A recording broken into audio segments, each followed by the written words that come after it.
Muita gente séria e que gosta do meu trabalho também tem pedido para eu gravar vídeos com frequência falando sobre a CPI da Covid-19 ou até mesmo cobrindo a CPI. Só que já tem vários canais, inclusive de amigos muito próximos e que eu gosto muito das análises, que já estão fazendo essa cobertura. Então, por conta disso, eu não tenho feito nem a retransmissão e nem a cobertura em tempo real das outivas que têm acontecido dos depoimentos da CPI da Covid-19. E como vocês acompanharam na última quarta-feira, dia 19, quem teve lá para depor foi o ex-ministro Eduardo Pazuello, e que categoricamente deve ter sido orientado por seus advogados a inventar algum tipo de dor para suspender a sessão, para que daí conseguisse ir para casa e pensar em uma nova estratégia. Porque a estratégia que ele estava utilizando não beneficiava ele em momento algum e basicamente só salvava o presidente Bolsonaro. Hoje, no momento inclusive que vocês vão estar vendo esse vídeo, creio eu,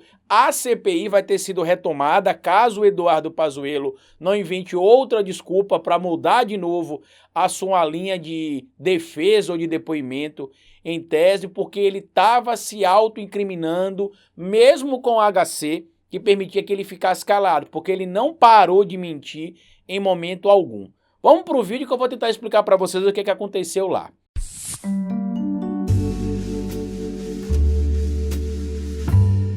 Pois bem, meus amigos, antes de seguir inclusive nesse vídeo aqui, eu queria pedir a vocês que fosse aqui embaixo no primeiro comentário fixo e se inscrevesse em um canal que tem aqui, que é um projeto incrível que eu estou começando hoje a partir das 19 horas. Não vou dizer o nome para vocês ainda, não vou dizer exatamente o que é, mas fiquem espertos, que é um canal que eu tinha antigamente com um grupo de colegas professores, agora ele mudou o formato e eu conto com o apoio de vocês. Vai lá no primeiro comentário fixo, 19 horas, tem uma surpresa para você nesse canal. Mas agora a gente vai falar um pouco sobre o caso do Eduardo Pazuello, que se arriscou a depor na CPI da Covid-19, não porque ele quisesse comparecer, porque a intenção dele desde sempre foi não comparecer, tanto que ele tentou depor à distância, inventou a ideia de que precisaria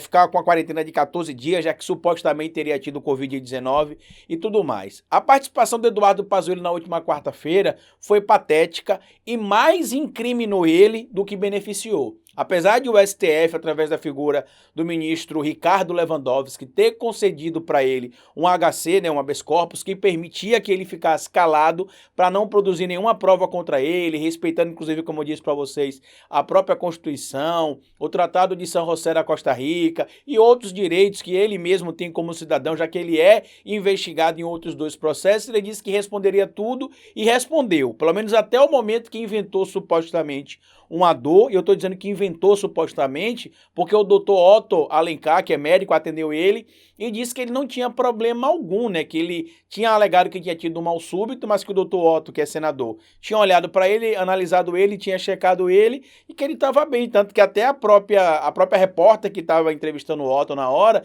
perguntou a ele sobre isso, ele falou, não, na verdade ele está bem, olha lá como ele está corado. Ele poderia ter continuado, ele que não quis. E o que é que eu acredito que aconteceu? Quem acompanhou ontem a CPI da Covid-19 percebeu que o Eduardo Pazuello se contradizia o tempo todo e a quantidade de prova material que se existe para poder atribuir a ele os crimes de omissão são muito grandes. Para você conseguir formar materialidade para acusar uma pessoa, você consegue acusar ela e condenar também com essa materialidade por meio de diversas informações materiais que você teve acesso ou que foram produzidas durante todo o processo do inquérito. Por exemplo, tem um inquérito aberto contra ele sobre a omissão no caso de Manaus. Carlito, o que é que já tem de materialidade que comprova aí, por exemplo, a possibilidade de crime de omissão por parte do ministro Eduardo Pazuello? Tem os documentos oficiais que estavam compartilhados na página do próprio Ministério da Saúde, inclusive dentre esses, portarias que recomendavam a utilização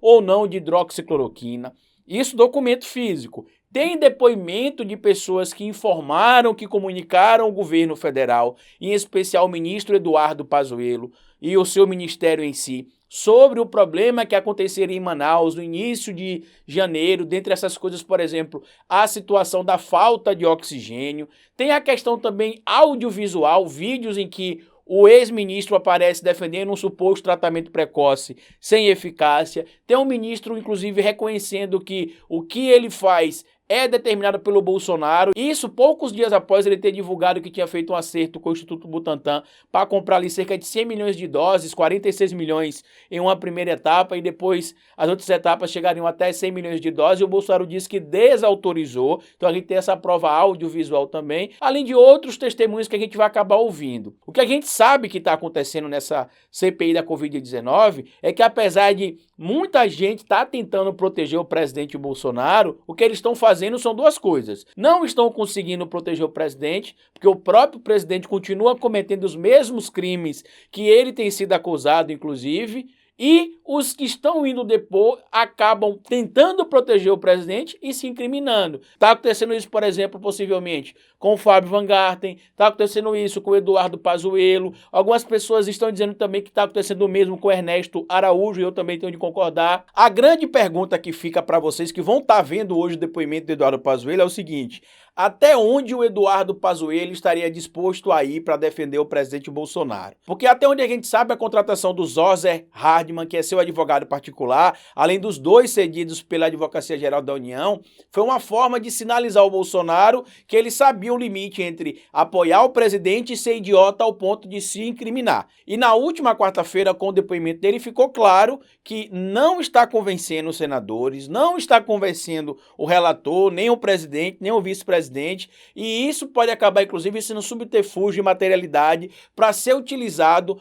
como mecanismo para condenar no inquérito que ele está sendo também investigado pela própria Polícia Federal, que foi aberto pela PGR. Então eu acredito que essa parada que se teve na última quarta-feira, alegando que se tinha, por exemplo, um problema de dor, disso, daquilo, um problema de saúde ou um mal súbito, por exemplo, eu acredito que foi uma estratégia dos advogados, que inclusive, por mais de uma vez orientava ele de alguma maneira. O próprio presidente da CPI, o senador Omar Aziz, dizia: olha, se o senhor não quiser responder, eu recomendo que o senhor fique calado, já que o senhor tem um HC, porque o senhor pode acabar se incriminando aqui com as coisas que o senhor está falando. O senhor está mentindo, tem provas, o senhor está fazendo um malabarismo aqui para tentar defender o seu ponto de vista, só que tem muita materialidade que prova que o senhor está falando é diferente da realidade. Aconteceu isso em relação às afirmações da Pfizer, aconteceu isso, por exemplo, em relação à tratativa com o Butantan para comprar a vacina da Sinovac, aconteceu também omissão por parte da ajuda que a Venezuela estava oferecendo ao Brasil, aconteceu omissão também por parte da entrega de oxigênio, e um dos pontos foi tão grave que ele disse que, na verdade, só faltou oxigênio em Manaus por 3 dias. E o senador Eduardo Braga acabou falando para ele que não, que ele estava mentindo, que faltou por mais tempo, inclusive até 30 de janeiro tinha gente morrendo em Manaus por falta de oxigênio. E aí teve aquela parada porque tinha a ordem do dia que aconteceria no Senado. Estranhamente falando, o senador Omar Aziz tinha pedido para o presidente Rodrigo Pacheco ou adiar um pouco ou suspender a sessão, ele não aceitou, e aí quando o Pazuello foi, já voltou supostamente passando mal. Muita gente até criticou essa postura dele, porque ele é um cara do exército, é um cara fortão, tem um Brasil supostamente uma das Forças Armadas mais preparadas do mundo, e ele não aguentou ficar ali pouco mais de 5 horas. Enquanto a ex-presidente Dilma Rousseff ficou quase que ininterruptamente 13 horas sendo atacada e ofendida quando foi se defender no Congresso, e respondeu as perguntas categoricamente, bem explicado também. O Pazuello, inclusive, quando estava tentando controlar a retórica, estava achando que estava se saindo bem, achando, inclusive, que ele estava falando com a tropa, onde ele não é o subordinado. E quando ele percebeu que ele iria se incriminar e defender o presidente Bolsonaro, mas não iria se safar,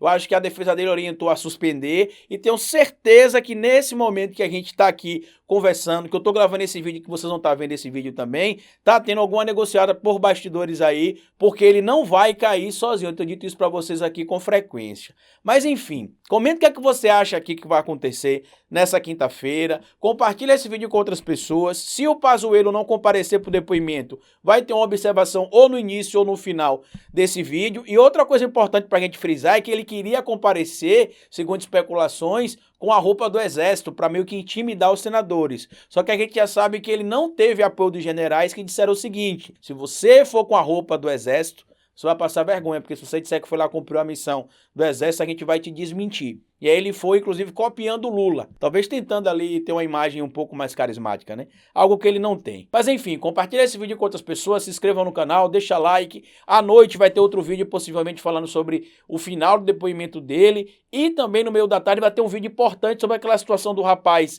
lá em Santa Catarina, que estava com a bandeira fazendo alusão ao nazismo, tá bom? No mais, como eu sempre digo para vocês aqui no final do vídeo, cabeça vazia e oficina para Bolsonaro.